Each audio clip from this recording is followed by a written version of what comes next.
All right. I know everyone's time is important here, so I'm going to get rolling, and when people roll in, they'll roll in. So once again, thanks for coming out. Say coming out like we're in person. Thanks for coming to the virtual meeting here. We're going to be learning about structural strengthening with fiber reinforced polymers. Dr. Mabry is here with us. Before we get rolling, I just want to get into some of the more housekeeping stuff. Sort of meet our board members here. Keeping in mind that every single one of our board members is a volunteer, and all of my colleagues here put a ton of work into getting both these virtual and in-person meetings arranged. And I always like to say thank you. And past chair is always involved as well. So Nikki, thank you as well. But certainly feel free to reach out to us anytime if you have questions, any sort of needs.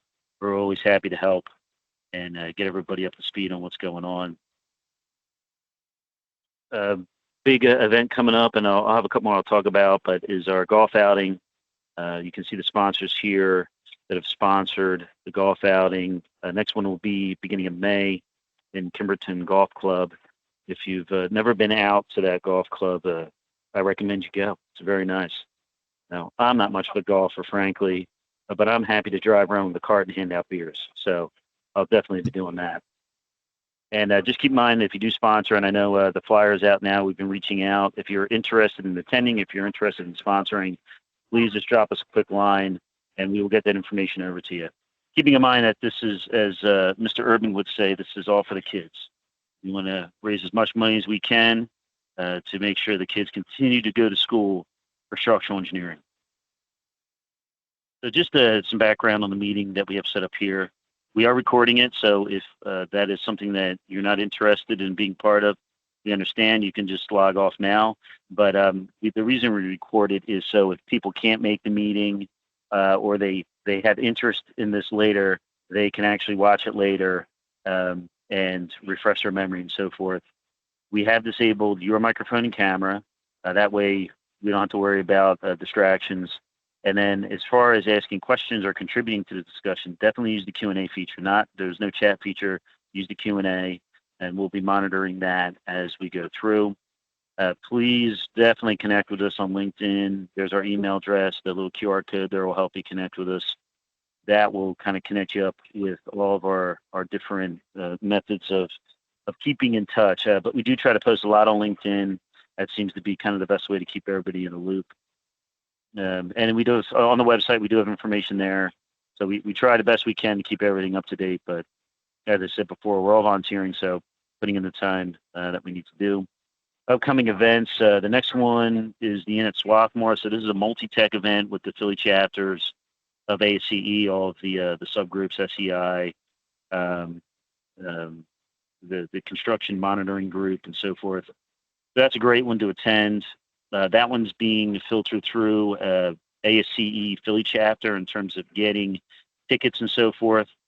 So looking forward to seeing people there in person. Hopefully some of the people on this call will get out there, particularly anyone near the inn. It'd be nice to see you. And then, of course, our golf outing. Definitely looking forward to that. It's always a good time. Once again, just note, Keith, happy we'll be presenting our scholarships at the 410 meeting. So anybody that sponsored last year, you actually get to see the students that you're benefiting. Yes, and if you are looking to hire some young engineers, it's a good place to go to. Definitely want to see them in person. So all of the housekeeping out of the way, I'd like to welcome Dr. Mabry, and I'm certainly not going to go through all of his extensive credentials here. Be happy to read it while we go, but super excited about this presentation, and always looking to see how we can reuse the infrastructure we have in place. One of the big things that we get into with the ACE report cards, and if anybody's on the call has ever volunteered for that, please do that again. I've done several report cards in different states, and it is hard to get through those report cards without help. But one of the things that I think we need to be very aware of is repairing and reusing, for lack of a better term, the infrastructure we have in place.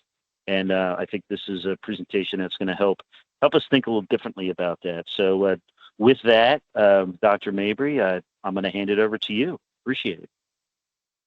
All right. Awesome. Thank you all for having me. Thank you, Keith. I want to give a shout out to you as well as Justin Banks for helping to make this possible. Super happy to be with everyone. As he was said already, we're going to do the Q&A feature as far as being able to talk back with me. But I would love to know if anybody can just say, hey, we see your slides. We hear you good. Maybe thumbs up. If you're not going to drop that in the Q&A really quick, I will feel good and confident moving forward. But I'm going to move forward either way. And this is a presentation, as you all probably already saw on the advertisements, on the flyers, about reinforcing the future, structural engineering with FRP, fiber reinforced polymers. I am, of course, Dr. Nehemiah Mabry. I am a structural engineer. I have been working in the field for, a number of years at this point. 09, around the time where I started, but I've also got involved in forensics. And I do a lot of work on screen. I've been able to work as a media personality as well, working with a lot of outlets when it comes to educating the public in STEM. So that's where my STEMedia CEO credentials come from. Thumbs up, everybody. You and Lee, get to see you. Thank you all for dropping in there. Thank you for dropping in there. So about me in terms of just really quickly as I continue to go through, tell you all, I know we got people who went to various schools. This is Philly, so I know we got some Philly representation, engineering up there, some Pennsylvania, Penn State. I know we got some of that representation out here. But I'm from the South. I currently live in North Carolina. I'm licensed. My predominant work is in North and South Carolina. But I started off at Alabama. Went to University of Alabama, Huntsville, where I got my first engineering degree, and my PhD was received up here in Raleigh at North Carolina State University. Go Pack! We made the Final Four last year, and this year we're not even in the tournament. Please make that make sense. I won't wait for that answer though, but that is an unfortunate reality that I found myself in. In terms of my career trajectory, and I'm going to go into this, you all are going to kind of see, FRP has really been a part of the entire thing. My engineering experience actually started well before 09. I was able to do research in Huntsville, Alabama at NASA Marshall Space Flight Center there in Huntsville, Alabama. And so that parlayed beyond my student careers, and I actually spent about 8+ years there at NASA. When I left to go pursue this PhD, that's when I began to get a little bit more involved in what I'm sure we have a lot of representation in it here on, and that is working on contracts under DOT, the Department of Transportation, bridge design, culvert design, concrete, steel, a lot of things that are not meant to go into space at all. In fact, if they are in space, something went terribly wrong. So that's what we are until we get to the moon again or whatever the next plans are. But that's what I began to do. So I went from space back down here to Earth and got involved, as I said before, in a lot of STEM communication, working with a lot of different outlets such as, PBS, educational media. And my most recent phase of my career has been in forensics, looking at structural failures, predominantly on the side of what happens when things are no longer performing as they were designed or intended to from the get-go. So that's what I've been doing with forensics. But let me tell you why this matters, right? This matters, as we already know. You all have probably seen a number of these arguments that I will put forth when it comes to why this is important. Keith brought up the report cards. We know that we have aging infrastructure, right? We have a lot of our bridges that are just beyond the design life, not to mention normal weathering and structural challenges from corrosion, fatigue, seismic vulnerabilities, all that weakening our structures. Obviously, there are limitations when it comes to things that we can do when things go wrong. Traditional repairs have different costs, have different additional loads and demands that come with just simply using those methods.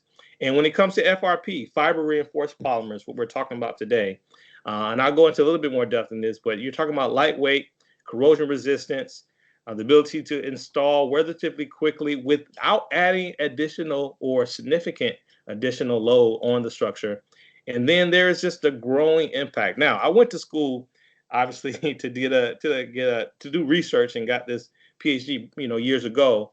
because there's a certain thing about being on the cutting edge that has always inspired me. We as an industry, of course, want to make sure that we stay safe, secure. That is our number one priority. However, there are some opportunities we have. You all know it comes around every so often where you are able to be a part of a project, be a part of a movement, be a part of something in our field that can be considered innovative, if you will, right? Innovative. And I just feel that FRP, though it's not brand new, by any stretch of the imagination, it is still, when it comes to the relative nature of the materials we work with, on the innovative side of things. And so FRP, so I know a lot of people get the abbreviation kind of switched around, stands for fiber reinforced polymers, and they primarily have to do with three different types. There's glass fiber. Glass fiber is not just used in materials, but we all know about that when it comes to our fiber internet. There was a glass fiber cables. Oftentimes, the AT&T and other outlets are laying under the surface to transmit light and communications. But glass fiber is also used in FRP. There's carbon fiber, which we may know a lot. Anybody's in sporting goods or anything of that nature, bikes, things of that nature, carbon fiber has been used, even automotive. And that's where we'll be diving in a little bit more on. And then there's aramid. Anybody heard of aramid? Or if I were to ask the question, I would say, have you heard of Kevlar or anything that is bulletproof vests and things of that nature? Those are common fibers in these types of applications, aramid fibers. And so these are the three predominant types of fibers that are embedded inside of a polymer matrix. Similar to some sort of, like, I would say adjacent to like a plastic, but that sets, that hardens, that keeps the opportunity for all of the fibers to act in concert. And as I alluded to before, there are benefits. And I would love for you all to do me a favor too.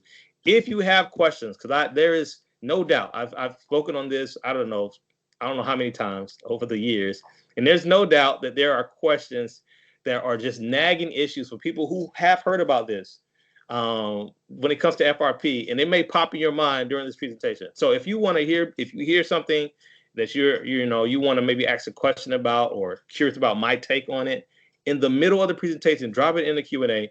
I may not necessarily stop right here and there to answer it, but I do want to know, as I continue to promote, and even in this case, in this slide, advocate for the benefits of FRP, know what are some of the thoughts, reservations, or encouragements that may come to mind. And I'll be looking in the Q&A for that. All right? Sounds like a deal? I'm going to assume somebody gave me the deal response. All right, so here are the benefits. They are lightweight and they're high strength. So we're thinking about traditional materials such as concrete, steel. We know that they perform. We've been able to see them perform over decades. However, there is no getting around the additional size and weight that they bring to whatever structure you're going to be adding them to. So if you're going to be adding steel plates to something to strengthen the tensile region, or if you're going to be adding additional concrete to make things perform higher in compression, you are also adding additional structural load. However, CFRP, or FRP in this case, is high strength and lightweight. They're corrosion resistant, chemical resistance. A lot of times we are designing structures that are in parts or geographical areas. I don't know how you all deal with it, but of course we got to deal with a lot of humidity down here, particularly even on our coastal regions, where we have to think about the corrosion interaction, the corrosion acceleration. And so oftentimes you are encouraged to go the route that can resist the chemical and corrosive environments it's in. Fast and easy installation, though, as many people may be familiar with things that have had years of training and PDs around, I believe that this particular application is quite easy to learn. Whether you're talking about an engineer or a technician in the field, it's pretty fast and easy. They are cost effective, particularly when you think about long term, the ability to not have to be replaced as frequent as some of our more common repairs. And then there's the minimal structural disruption. I brought up the fact that traditional materials add higher weight to what you're going to be applying them to. However, just thinking about the geometrical changes that perhaps some of these materials will bring. So when you're able to do something that is very thin, very lightweight, very flexible in this application, you're going to have minimal structural disruption. So I want to, again, promote these benefits when it comes to FRP. And if you didn't know, for those, this is, again, some of the groundwork, but people don't know where they have been applied, how are they applied, And I'm going to get even deeper as continue to go on in this PDH here. But we look at it in concrete structures, columns, beams, slabs, bridge decks, steel structures. We like to strengthen I-beams and even connections, which are extremely critical. We all know that as structural engineers, when it comes to our steel structures, connections are everything, right? Then there's masonry and historic buildings. I began to get into this a lot more over the last year or two in my work, particularly as I've done more forensic work, looking at foundations, residential masonry structures, piers, things of that nature, even historic buildings. Been able to look at buildings that are, approaching 200 years old in some cases, where there is a desire to retrofit, but not totally get rid of some of the original material, the original look and feel of what these buildings present. And then there's seismic retrofit, the last one, earthquake resistant structures. Have been able to, won't talk a lot in this presentation, but I've been able to work alongside people who have done a lot of concrete pier repair with FRP and have shown that they've been able to relocate the plastic hinge or where the actual failure or prone failure location is as a result of seismic. By applying FRP, you can completely shift and change the dynamic behavior of these vertical piers in a way that, again, is minimally intrusive and doesn't add a lot of demand to the structure. So those are some applications from a broad sense that you all that we are able to use FRP for. So here's how I got introduced to it. I told y'all earlier on, right? I told y'all earlier on that I was able to work at NASA for about 8+ years. And this was, I began to really start there shortly after the Columbia space disaster, where they had, unfortunately, in 2003, if you all remember, there was a catastrophe when a piece of foam fell out damaged. And then when this space shuttle was trying to return and land, it sort of disintegrated because of damage. And so they began to look at a couple of things, right? They began to look at new materials to be able to work with the path forward, which, by the way, we are in the middle of what was then the ideation, and that is the Artemis program. And so they began to look at structural health monitoring, embedding sensors to be able to detect things, as well as carbon fiber or composite materials as potential lightweight replacement for a number of the space structural components. What you have in the middle of the screen here, in the middle of the screen is the composite crew module. This is a part of the Artemis space vehicle right now. It's not the same design in terms of all composite, but at the time they were looking at different variations. And the research I was a part of was looking at how we could look at the mechanical behavior of carbon fiber reinforced polymers. This big tank right here to the side is what we call a composite overwrap pressure vessel. So again, and I'm showing this as an adjacent application for us as structural engineers. When we sort of like the individuals who work in aerospace in this environment, we have sort of our situations where we have to make sure we don't have the opportunity to build too many prototypes. Let me say it that way. When something goes into service, when something goes into work, we don't get a whole lot of opportunity to bring it back without catastrophic outcomes and say how we can improve it once it's in full use, right? So that being said, this is a composite pressure vessel where they're using to house very high pressurized fluid and gases on these space structures. And in order to have the additional strength but reduce the weight, because remember, weight is a premium in space, as it often is in our designs as well, they've decided to reduce the thickness of the aluminum or whatever metal the primary vessel is made out of, and overwrap it with carbon fiber in particular. And here's why I began to kind of really get involved in that. Obviously did a lot of research. It's what led to, as I said before, to the desire to go back and get my PhD. And carbon fiber in particular is 5 times stronger than steel and 2 times as stiff when you're thinking about it on a per unit weight basis. The density is 2 times less than aluminum and more than 5 times that of steel. So you're getting less density, less weight, and more strength when you're talking about carbon fiber in particular. It's flexible. It's great for complex shapes and intricate patterns. And I have an application that I have designed on during my structural engineering career that I'll be showing you all here in just a moment. Durable and corrosive environments, as I said, and then electromagnetic resistant. Oftentimes, and you all, I don't know if someone's out there can relate to a project that just happens to be going by a hospital, or a project that's going by where there is often a lot of electromagnetic interference or activity rather, and there is a need to make sure that there isn't any disruption in that, right? And in that area. And I have seen projects, I've seen a project, let me say that. I've seen a project completely shut down as a result of that. Pretty expensive project. But obviously there are drawbacks. There's some expenses up front, which is why the long-term benefit is what I like to encourage people to think about. And then there's a limited elastic region before failure. Now that last drawback is something that, again, really fueled some of the deeper research that I will show you all that I've done during my research phases in my career. And what that means is this. We all know from mechanics and materials is that you have this elastic region where you're loading, steel or whatever the case may be. And you have this elastic region where if you unload it, it goes right back to zero. Then you find yourself beyond the elastic region where you get into the plastic region where you have some sort of deformation. If I was doing one of my classes, of course, I would have this on the screen. But we know when you begin to have a little bit of deformation, we're in the plastic region of whatever that material is. But if you unload it, it won't go totally back to zero, but it still will retain a lot of strength. And then you have failure. And these are distinct phases: elastic, plastic, and then eventually the rupture or your failure point. Well, when it comes to carbon fiber, when it comes to FRP fiber-based materials in general, there is a shorter elastic period. And in some cases, some people may call it a plastic region, but in many cases, that's just the polymers or the matrix kind of cracking.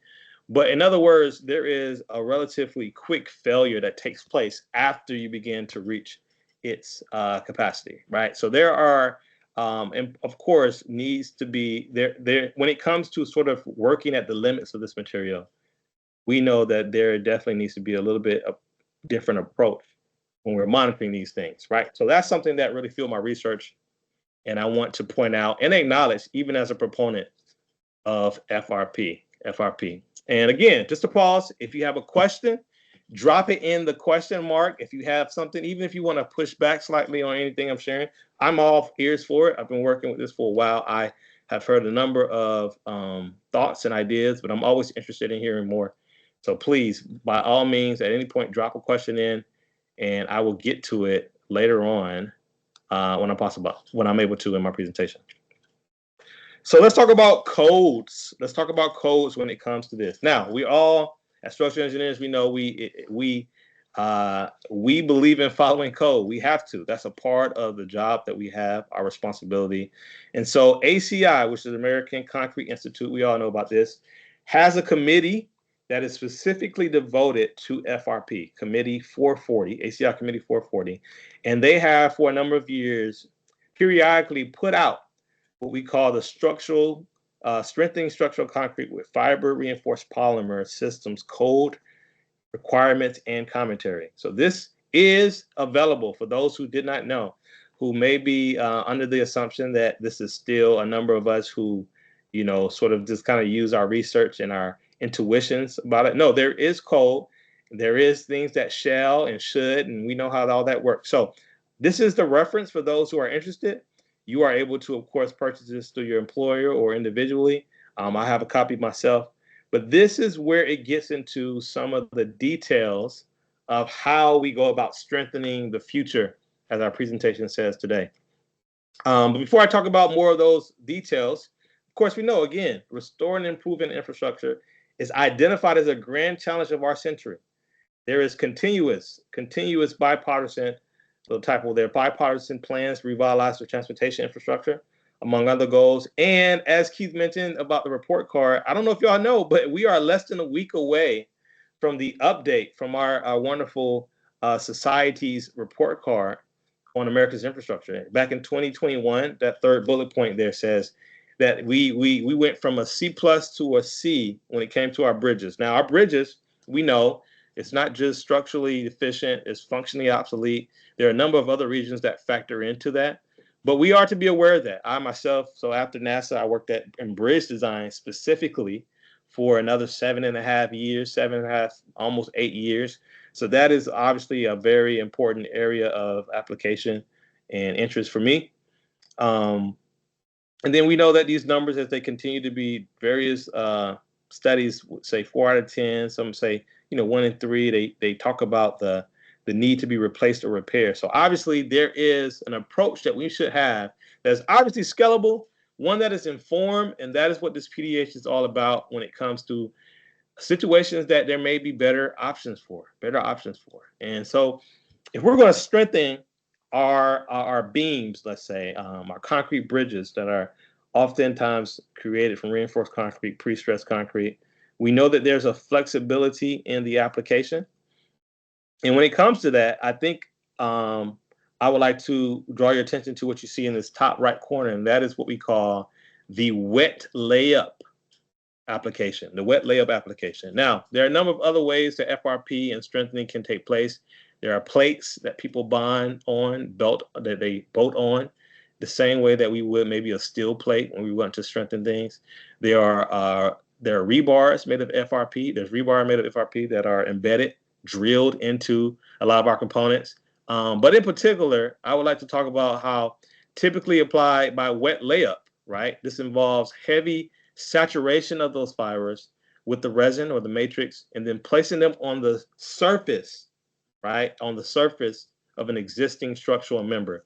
And that little diagram at the bottom kind of shows you two different ways that comes in handy. Obviously, you're going to have flexural cracks in the center span of any simply supported or supported beam. Well, if you're able to lie by applying our wet layup of carbon fiber along the tension side, you're able to resist that flexure. And then over here on the side, you see some examples of shear strengthening. And that is what I want to continue to talk about. But shear strengthening is wrapping the sides, as they are doing here in this photo, with the heavy saturated. Now, again, if some people have had experience with this, I would love to know in your questions. But if anyone haven't, I can continue to talk more about it. But when you're talking about wet layup, which I think is the most flexible, the most simply applied, something that I also have the most experience with, we are talking about, in this case, bond critical and externally bonded situations, right? Where there is a need to make sure that the bond between our FRP and the surface of our concrete has the highest integrity. And so what I have here, and I'll talk through this slide really quick, but what I have here in front of you are some of the code, some of the requirements to make sure that these bond critical, externally bonded, strengthening situations are of the highest integrity, as I just spoke of. One of the things has to do with the concrete itself.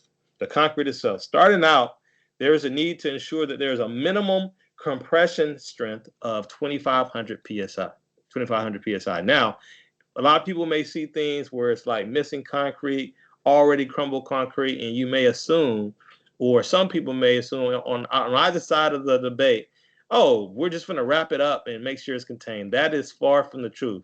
There needs to be some sort of concrete there, and there needs to be a confirmed strength of at least 2,500 psi before we even get into it.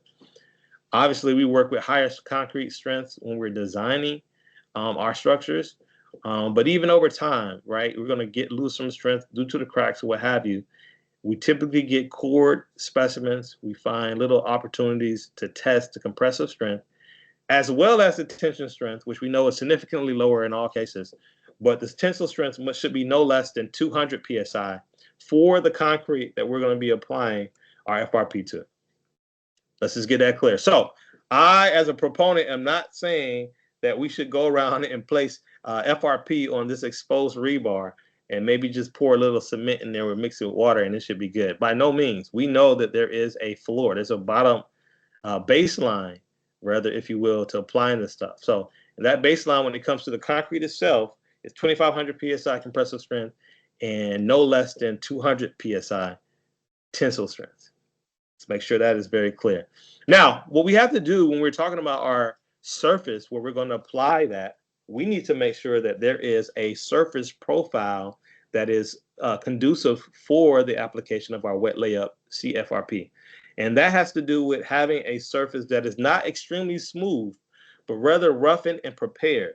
There are standards. These are testing standards, ASTM, our friends, that put forth different profiles and different methods for how these surfaces should be prepared. But in other words, and I'll show you a picture in a little bit, we don't want it extremely smooth. We want there to be some amount of out of plane deflection and variations on the surface, so that ultimately when the resin comes in contact with the concrete surface, it isn't just a slick, smooth code joint, if you will, right?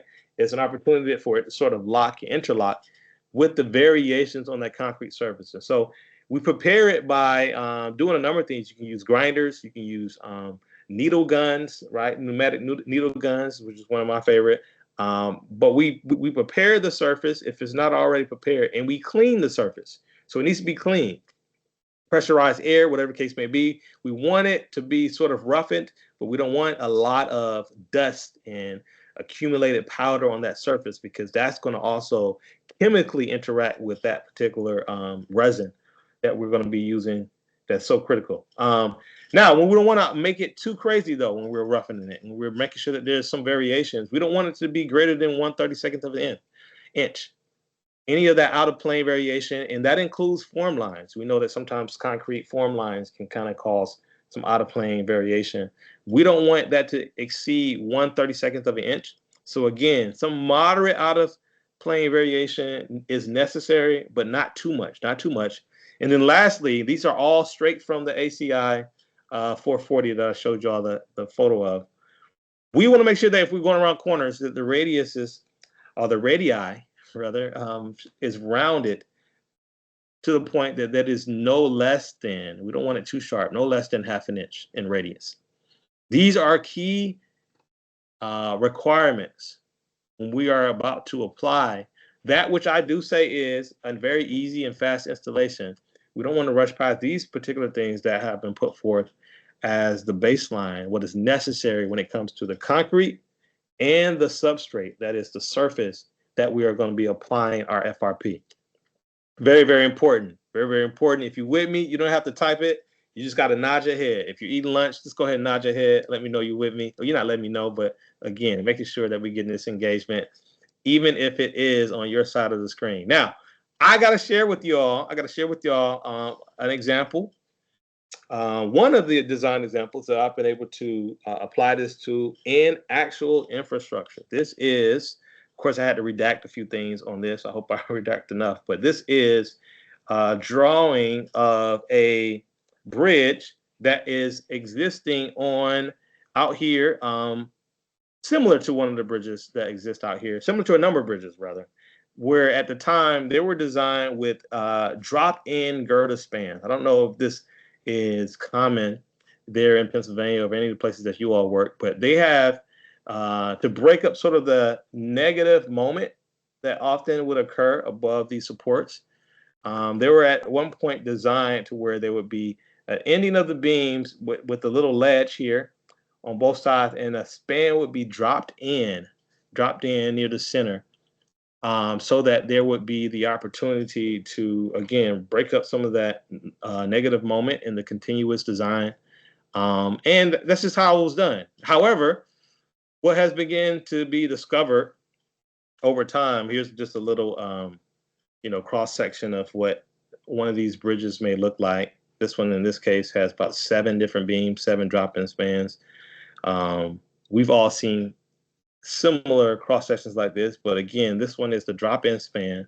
And as I go to the next slide, I'll just kind of describe what you begin to see, or what we are seeing now, as these bridges are still very critical, still very useful, providing a lot of value to the society, but starting to age. What you begin to have, obviously, is, since you no longer have sort of that negative moment above the support, you're not really worrying about that flexure there at the top. But here with the drop-in span, which breaks that up, now finds itself in a situation where there are high shear stress that come at this DAP end. So this is the ledge, we call this the ledge, and this is the DAP end. And so what you will begin to see if you ever inspect any of these, are shear cracks that will begin to sort of extend along the interfaces as well as diagonally. Wow, this is sort of like a little diaphragm that many of them have. But shear cracks that begin to extend away from that corner, that interface, where there is a sharp change in the cross section on both the dap ends as well as the ledge ends, right? So now we're dealing with a situation where, the beams, by and large, may have had a little bit of corrosion, a little patching, little, things that are typical maintenance. But because of the mechanical design here at this drop-in span, there is a need to make sure that this connection, this depth in, is strengthened shear-wise, so that ultimately this bridge can continue to function and provide a value that it clearly has the potential to do. And so in this particular case, this is where I, and others realized that FRP was a great solution for but to shear strengthen. And I don't have a photo, but to shear strengthen, as you see here, the dapped ends, the ledge and dapped ends of that particular bridge. And so we were able to do that. We were able to apply FRP, design a unique solution around that. And I don't have a current photo of that particular one. I'm gonna have to go out there and see if we can.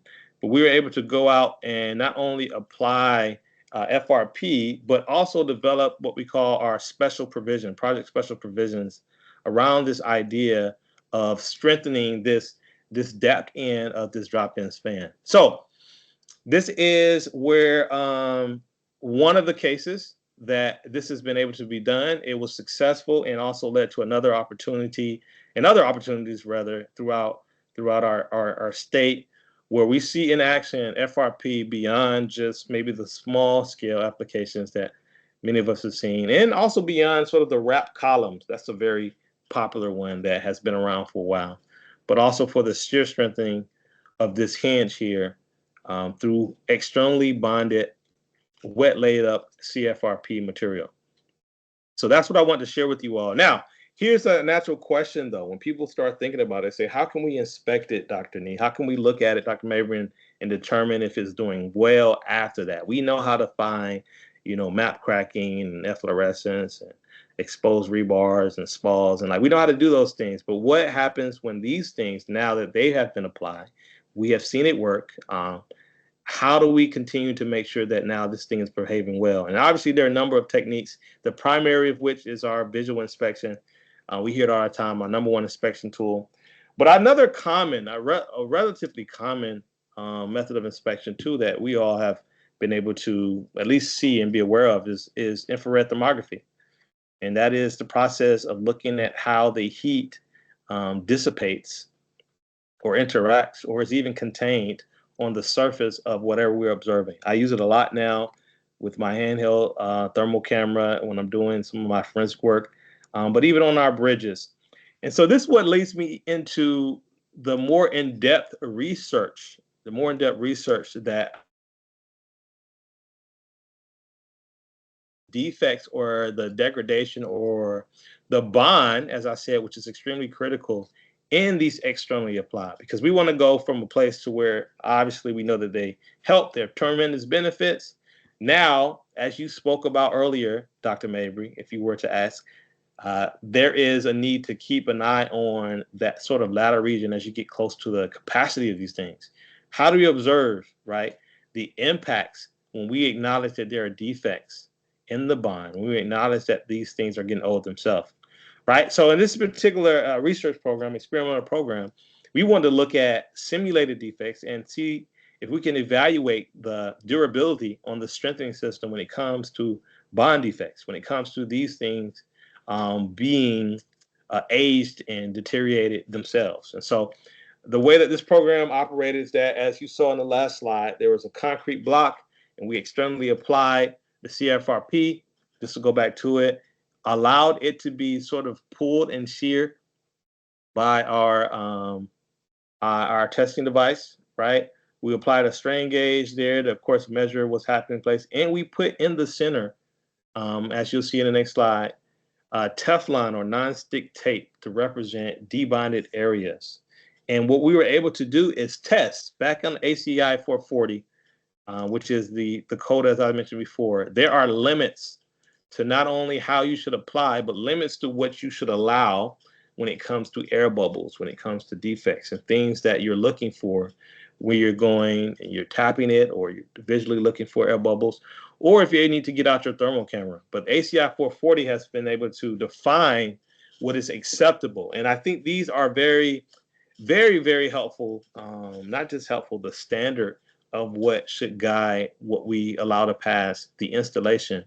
But again, as things stay in service for a while, there is a development of defects that may perhaps progressively show up over time. So what I did was apply exactly the same requirements to these specimens, where you can see there's a little concrete block cast. Of course, make sure that it got its full strength. We test it. We started with 3,000 psi. Applied a wooden block to the end of it. I attached it with the bands just so I can make sure that there's a place I can have a hang off of the CFRP.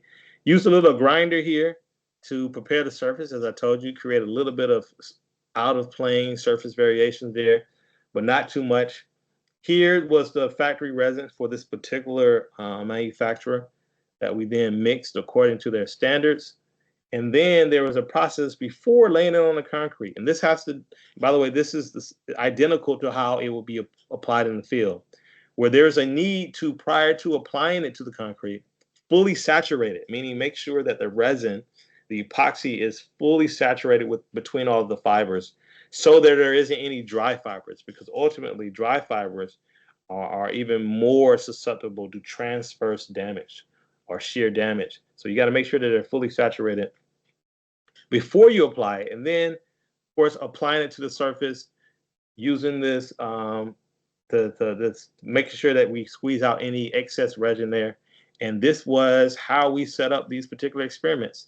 Now, one more variation to the thermography that I'll show you all is that we did what we call post-phase thermography inspection. So you go out in the field, you have the sun beaming down on the side of your girder, and it has FRP on it. You pull out your thermal camera, you're looking at the image, and you're looking at the temperature differences, right, across it. However, for this particular approach, we found an even greater way to be able to distinguish the difference between bond defects and defects in the concrete behind the bond, if that makes sense. Because remember, you are laying up the FRP on the surface, and you want to make sure that bond stays strong. But remember, there was already a defect or cracks behind in the concrete that you were making sure that you were repairing to begin with.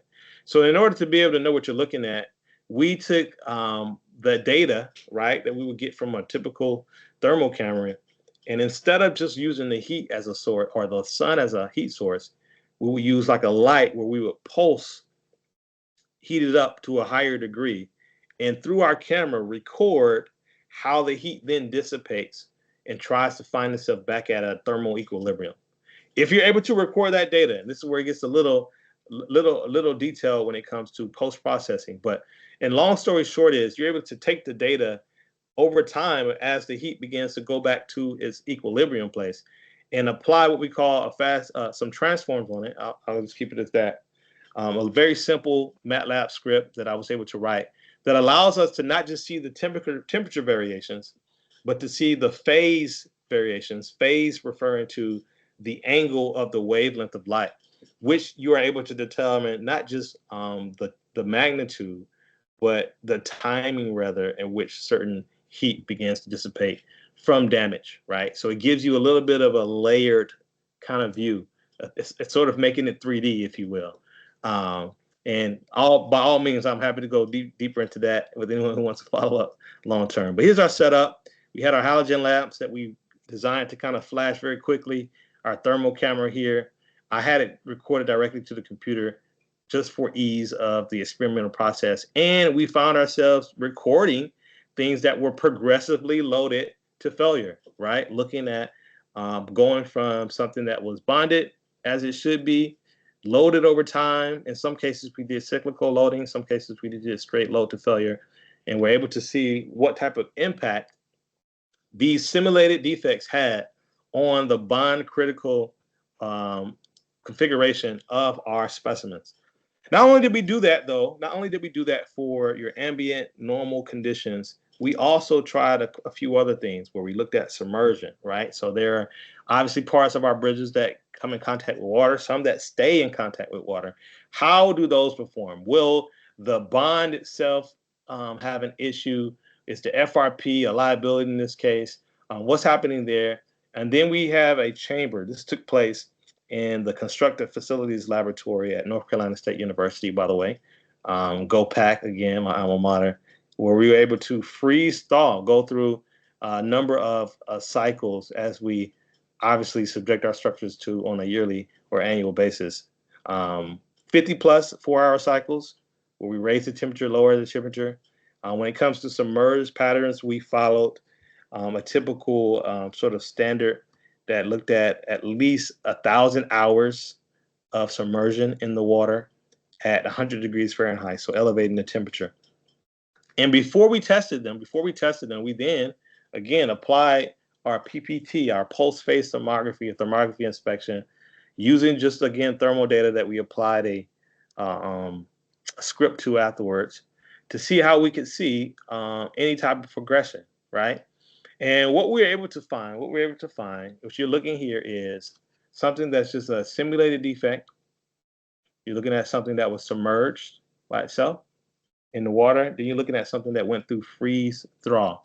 We got some baseline images, and identical, or I wouldn't say identical, but to correlate those baseline images, we looked at the failure profiles of these different cases, and we were able to see a few things take place. One, we were able to see in this case that the non-stick tape in this case did in fact operate as we would like it to operate, as a non-stick bonded area in the surface. But there were some very interesting outcomes between them. One, we see here, we see like more of a cohesive failure, which is exactly what we would like to see. Again, these were tested to failure as they should be tested to failure. So it's not if they failed, they're wrong. They were supposed to be failed. We applied a load until they failed, just to see how they failed and what implied or had a greater cost on it. But here is more cohesive, as you would expect. This is a tape size that is a little larger than the specified. I think it was 1/2 square inch, larger than the minimum acceptable size according to code.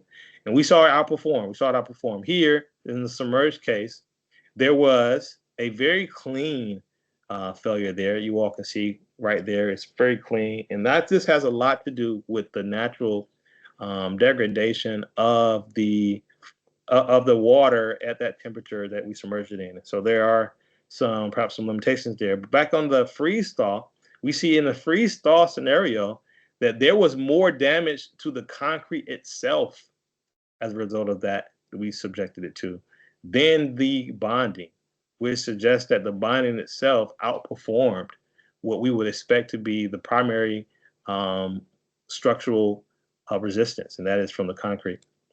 And so I kind of already alluded to some of these outcomes, but again, post-phase thermography has the ability to observe the growth of debonding while structures are loaded. So there is a reliable method in looking beyond just with your eye with that. Maximum defect sizes allowed by these design guidelines that I spoke about. There are others out there. They are very conservative. So that is confident. We are as a design community, we are on the conservative side because we have to do with the health and safety of the public. So that being said, if we stick to the guidelines, we know that we are well below, as in most cases, well below what is the ultimate capacity. Now, the specimens that experience high temperature water submersion see a general decrease in strength from the surface bond. So there is something to think about there when we're talking about any structure that we want to strengthen that is going to be underwater permanently. That's where the cost for pause comes in this particular outcome. But we see that the specimens revealed a high sensitivity to freeze thaw conditioning, but the failure occurs in the concrete itself, not at the bond. In other words, the concrete, if you are concerned about the cyclical nature the concrete itself, particularly in freestyle applications, temperature up, down, temperature applications, is where you have more concern. So if you decide to design with a concrete material, then applying the FRP to strengthen it is not the major concern. It's actually the concrete itself. And so I found myself pretty proud for what has not only been performed, but what has been, discovered, conducted in the field, in my experience from my research, as well as what I see the industry doing as a whole. And so with that, I do want to show my last slide here so I can make sure my contact email is at least on the screen for those who, for whatever reason, maybe didn't want to hold up our PDH with a question. You want to maybe shoot it to me. Maybe you're in a firm that's looking at FRP as a solution to something you're trying to do. Maybe you work for, the Department of Transportation in some way, and you're wondering, okay, what can we learn from other states or other engineers that have experience? I do have, a bit of experience, well over a decade of experience with FRP specifically when it comes to its applications in these instances. So here's my information, Nehemiah at STEMedia.com. That is directly to me. That's a personal email, actually. Obviously, I've been able to do other work with other individuals. And if anyone happened to join the call that work alongside me in the forensic world or in any capacity, I just want to acknowledge you all as well. But that's my email. Please copy it down, screenshot, do what you need to do. Even if you're watching this on replay, you're by all means welcome to reach out with a question. And with that, I want to say thank you all for your time. Thank you for allowing me to speak to you. I think there is a few questions that I'm going to go ahead and get to in our Q&A. And I'm going to go with the first one. For the first one, Keith, we're good, right? I can go with the questions. Just want to make sure. I'm going to pause and make sure my facilitators are with me on this. All right. I'm assuming you're good. Good. Okay, cool.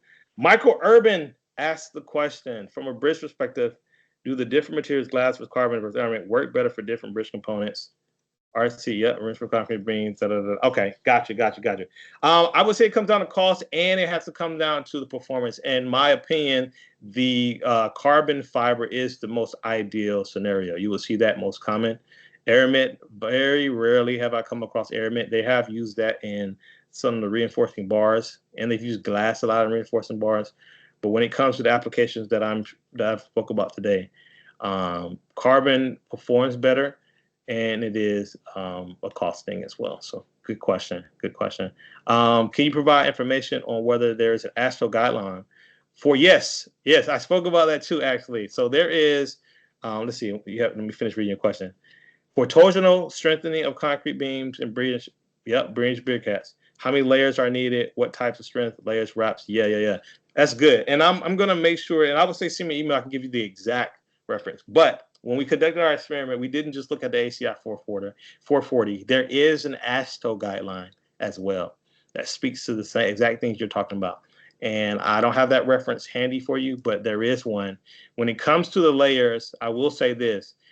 As you would suspect, there is sort of an optimum point where you don't necessarily get the same amount of benefit from just simply increasing more and more layers. We should know that. But to answer your question, yes, there is. And if you want that specific guideline for any of the work you're doing, don't hesitate to reach out, and I should be able to respond with that particular reference. All right. You mentioned FRP for steel members. What's the benefit over just plating? Let me try I understand. What type of surface prep is needed for steel? Similar surface prep in terms of the surface roughness to make sure that there is a good interface in the bond. For your second part of your question, but the benefit over just plating, I may be misunderstanding or not fully understanding what you're asking. Difference of just plating on the steel structures? I would say just bolting additional plates. And I think Nikki added in a question on there. It's like if there's like a section loss or something, why not just add, a bolted plate, or is there a benefit of using FRP? Oh, yeah. Okay. So meaning like instead of using a steel plate, using an FRP plate. Correct. Yeah. So that the first thing is, again, just the weight difference there, right? It's the weight difference that comes to mind. So you're talking about a much more dense steel versus a much lesser dense in a per density capacity, you're talking about 5 times more strength. So you're able to get away with a lot less material when you're talking about the alternative. Using it on steel structures, I have seen cases where they have been just wet laid on like a steel beam or I-beam. And so that's where I was confused. But in those cases, those work very well as also. But if you're talking about plating, there is the benefit of just the reduction in weight that you're adding. And then, of course, the electromagnetic resistance or immunity, rather, some people may use, maybe that's not the word, but, and then the corrosion resistance as well, right? So, are there test results on the effects of salt and FRP? I do not know, actually. Salt. Oh, and hold on. Wait, you're talking about like from the sea. I'm assuming you're talking about from the sea. I was thinking you were maybe just talking about somehow salt is applied, but you're talking about coastal environments where there's a lot of salt in the air. Yes, there are test results for that. Yes. Again, that's something that a reference I don't have immediately ready to go, but I can definitely follow up with the email or using steel fiber, UHPC. Yeah. It's being implemented in bridge preservation repair. Do you see FRP complementing or building on this? Yes, that's a good question, George. So yes, I mean, in the same way. So the steel fibers are actually a little different, right? They're not going to be in sort of a woven material, at least from what I've seen, like CFRP is. That is often, like you said, in the middle of the ultra high performing concrete. And what that does, it helps reduce or arrest a lot of the cracking that takes place. So, yeah, I mean, that sounds like an extremely strong, right? So the UHPC is already going to be like the name implies, ultra high, right? With those steel fibers. And I've been able to test some of these things, well above, 30 PSI, and I've seen it, right? And it almost like doesn't fail. It fails, but it doesn't fail because of the steel fibers in there. It's able to still keep that thing, pretty whole, even after it, quote unquote, reaches its maximum capacity. But when you apply FRP, as we were talking about, to that, now you're talking about something that's even strengthened beyond that. And I find it hard. Of course, we can always take things to the limit. But let me just say, I haven't seen practical situations where that much strength, right, is regularly called for. But if it is, yeah, and absolutely, I do think there's complement. There's compliments there. And then last question here before I let you all go. Oh, wait, we got a new post popped in. Nicole, 2 more questions. All right. Has FRP been used to repair steel bridges with corrosion section loss? I think you kind of answered this with Mike's question. Yeah, earlier. But yeah, if you have anything else to say on it, that's great. I guess I think about too, like the complexities of steel structures with bolts and or existing rivets and possibly having to remove them and install a repair plate. Like, I'm wondering, could you just put FRP right over top of those types of, because I mean, you don't bolt FRP. That's a good question. Yeah, so kind of goes to the point I made earlier and so yeah, partially answers, but it also goes to the point I made earlier in the presentation about you actually need a substrate, right? These are the applications I'm talking about are bond critical. So if you have section loss to the point to where you're just bonding FRP on FRP, right, then it's not really doing as much as it should. But if you're talking about reduced section, maybe you reduce thickness and things of that nature, there is some benefit that can be gained from there. And I've witnessed some testing on that too, but it's to a point. It's always to a point. Elevated temperatures, very easy. Again, another Achilles heel, I would say, Panos, of FRP. If it's fire, that resin, it goes past its transition temperature, then it pretty much breaks down to its individual components, and then it doesn't have the same ability to add value. So that is a good question, but that is another situation that I would say that goes into sort of the limitations of the material in general until further research and work is performed. Yeah, that being said, thank you all so much. Justin, thank you for dropping the link. Thank you all for your questions. A little over time. I think that this was a great use of a lunchtime, in my opinion, for me. And so I'm just so thankful to the entire chapter there in Philadelphia, everyone in the SEI Institute and my colleagues in ASE. Thank you all so much for your time. Thank you so much for presenting. Just a reminder, guys, on the screen, you can find a PDH to download or you can go to the SEI website. Yeah, we thank you all for taking your time and Dr. Mabry for sharing this great presentation.